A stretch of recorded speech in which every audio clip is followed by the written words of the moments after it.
बिस्मिल्लाहिर्रहमानिर्रहीम। अस्सलाम वालेकुम। कैसे हैं आप सब? उम्मीद करती हूँ सब खैरियत से होंगे, ठीक ठाक होंगे। आज मैं अपने प्यारे व्यूवर्स के साथ बहुत ही मज़ेदार आलू की टिक्की की रेसिपी शेयर करूँगी।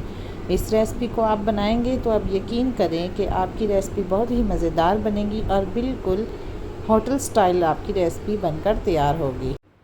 अपनी रेसिपी को शुरू करते हैं। सबसे पहले मैंने 2 किलो आलू लिए हैं। उनको मैंने नमक डालकर अच्छी तरह बॉईल कर लिया है। एक कद्दूकस की मदद से इनको हम सारे आलूओं को अच्छी तरह मैश कर लेंगे। आलूओं के साथ मैंने 1 पाव चने की दाल ली है और 1 पाव बोनलेस चिकन लिया है। आप चाहें तो बोनलेस चिकन को ज़्यादा भी डाल सकते हैं और चाहें तो इसको स्किप भी कर सकते हैं। इससे टेस्ट बहुत ज़्यादा मज़ेदार आपका बनेगा। मैंने इनको अच्छी तरह नमक डालकर आलू और दाल को भी अच्छी तरह बॉईल कर लिया है। इसमें मैंने और कोई मसाला ऐड नहीं किया, जस्ट सिर्फ नमक ही डाला है। उबले हुए चिकन को हाथों की मदद से मैंने बारीक बार उसके रैशेस निकाल लिए हैं और इसको बारीक बारीक मैंने कर लिया है ताकि ये हमारी टिक्कियों में अच्छी तरह मिक्स हो सके। अब मैंने एक कढ़ाई ली है। इसमें आपने 3 से 4 टेबल स्पून, ज़्यादा आपने ऑयल शामिल नहीं करना, सिर्फ 3 से 4 टेबल स्पून ऑयल शामिल करना है। और हाफ़ टी स्पून मैंने इसमें गरम मसाला, 1 टीस्पून मैंने लाल मिर्च का पाउडर शामिल किया है अब और हाफ़ टी स्पून हल्दी पाउडर शामिल किया है। आप इस जगह पर आपने आंच बिल्कुल लो रखनी है, बिल्कुल लो आंच रखनी है, ज़्यादा तेज़ आंच नहीं करनी। और आधा चम्मच मैंने इसमें मिक्स मसाला उसका पाउडर शामिल कर दिया है। अब इसको अच्छी तरह मैं इसका कच्चापन, इन तमाम मसालों का कच्चापन दूर कर लूँगी। इस रेसिपी में मैं आपको ऐसी बहुत सी तमाम टिप्स एंड ट्रिक्स बताऊँगी कि जिस पर अमल करेंगे तो आपकी टिक्कियाँ कभी ख़राब नहीं होंगी, चाहे आप उनको महीनों तक स्टोर कर सकें, वो बहुत अच्छे से रहेंगी और बहुत ही मज़ेदार। जब भी आप उसको उठाएँगे तो उनका टेस्ट बिल्कुल वैसे होगा कि जैसे आपने बिल्कुल ताज़ी बनाई है। 1 चम्मच मैंने सादा इसमें लाल मिर्च का पाउडर शामिल किया था और 1 चम्मच मैंने इसमें कश्मीरी लाल मिर्च का पाउडर शामिल किया है। साथ में 1 चम्मच मैंने नमक का शामिल किया है। आप नमक और मिर्च अपने टेस्ट के मुताबिक कम या ज़्यादा कर सकते हैं। इन मसालों को भूनते हुए कम से कम मुझे 1 से 1.5 मिनट हो गया है और देखें हमारे मसालों की हमें अच्छी तरह भुनी हुई खुशबू आने लगी है। अब इसमें हमने सबसे पहले अपना चिकन ऐड करना है ताकि हमारे चिकन का भी कच्चापन दूर हो जाए और हमारे चिकन में मसालों का सारा टेस्ट जो है वो मिक्स हो जाए। चिकन डालकर उसको हम हल्की आंच पर बिल्कुल लो मीडियम फ्लेम पर इसको हम 2 से 3 मिनट के लिए इसको फ्राई करेंगे। जब तक हमारा चिकन फ्राई हो रहा है आप जल्दी से मेरे चैनल को सब्सक्राइब कर दें, वीडियो को लाइक कर दें।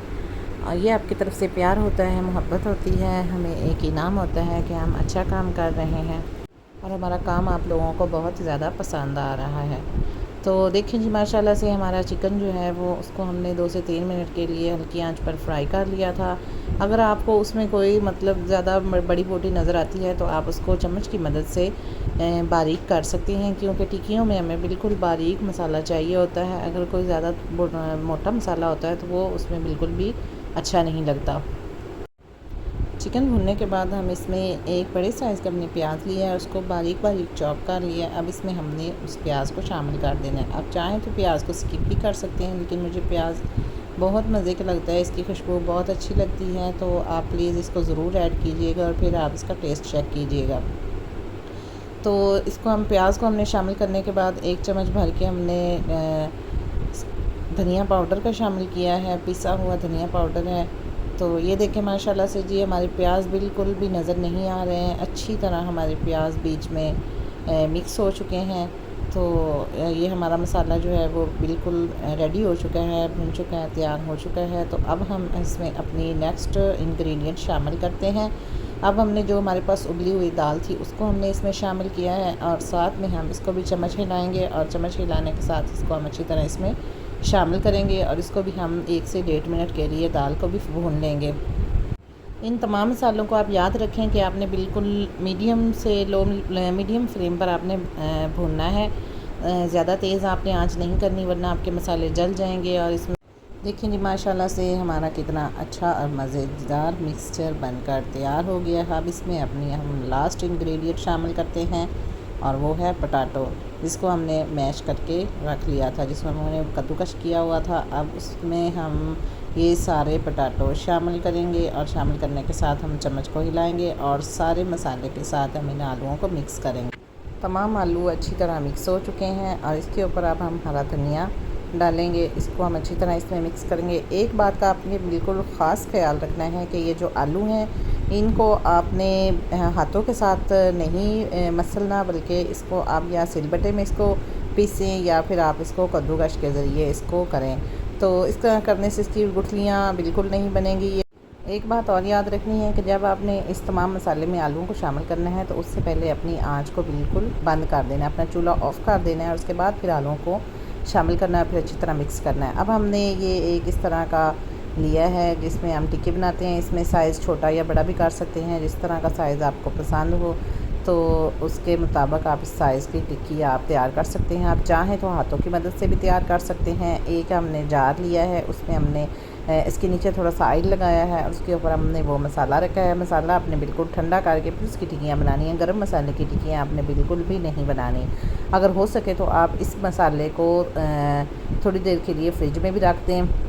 ये देखिए माशाल्लाह जी, हमारे एक ही साइज़ की टिक्कियाँ बहुत ही मज़ेदार बन रही हैं। तो अब हमने इसके ऊपर इसको फ्रीज़ करने के लिए हमने इसको एक लाइन लगानी है और उसके ऊपर फिर हमने एक आप चाहें तो बटर पेपर रख सकते हैं, आप चाहें तो घर में यूज़ होने वाला आम शापर भी इस्तेमाल कर सकते हैं। उसके ऊपर रख के फिर आपने उसके ऊपर एक और लाइन लगानी है, फिर उसके ऊपर एक और लाइन लगानी है।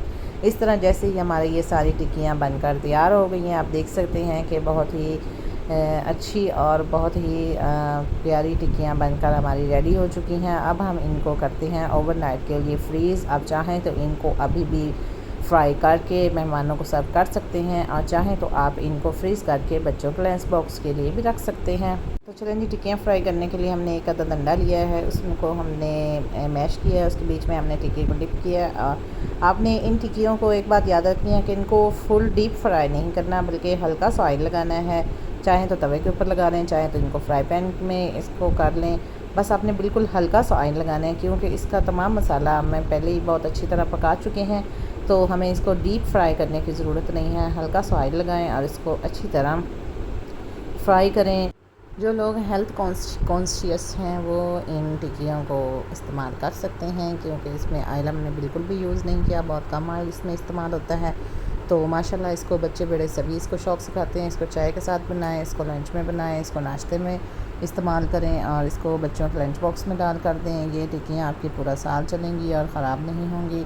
अगर आपको मेरी ये वीडियो पसंद आए तो प्लीज़ मेरे चैनल को सब्सक्राइब करें, वीडियो को लाइक करें, शेयर करें। मिलते हैं अगली किसी अच्छी सी वीडियो में। Thanks for watching. अल्लाह हाफ़िज़।